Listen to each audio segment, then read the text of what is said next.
સુઈગામ તાલુકાના દુધવા પ્રાથમિક શાળામાં 8 શિક્ષકોની ઘટ થતા સુઈગામ પ્રાંત અધિકારીને લેખિત રજૂઆતો કરી છે. છેલ્લા 1 વર્ષથી 11માંથી 8 શિક્ષકોની ઘટ હોવાથી હજુ સુધી કોઈ ભરતી ન થતા આખરે વાલીઓએ રજૂઆતો કરી દુધવા પ્રાથમિક શાળામાં શિક્ષકોની ભરતી કરવા અંગે માંગ કરી છે.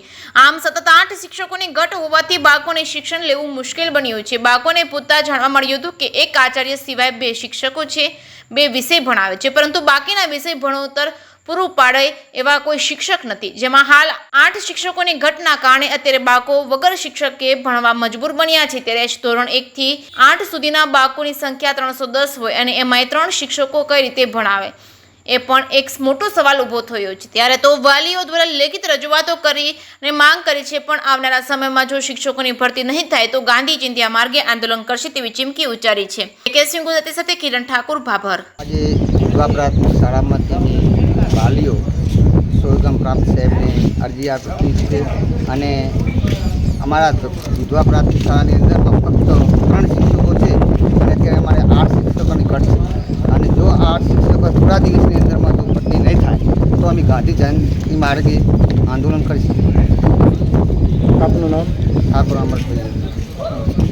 આજે મેં દુધવાથી બધા ગામ વાલીઓ આવ્યા છીએ અને શિક્ષણની રજૂઆત કરવા માટે. અમારે શિક્ષકોની ઘટ છે.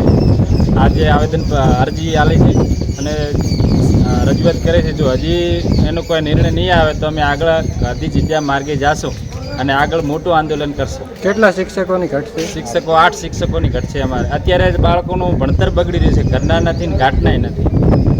આપનું નામ? મારું નામ પ્રજાપતિ અર્જુનભાઈ ચમનભાઈ, દુધવા. આજ રોજ દુધવા ગ્રામ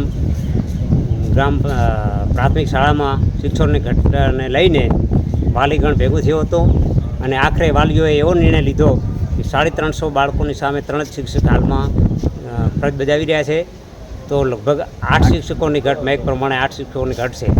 તો એવો નિર્ણય લીધો કે પ્રાંત સાહેબશ્રીને અને શિક્ષણ શાખામાં અરજી આપવા અત્યારે સુઈગામ મુકામે અમે આવ્યા હતા. શું નામ આપનું? મારું નામ કુમારસિંહ સ્વરૂપસિંહ ચૌહાણ, દુધવા.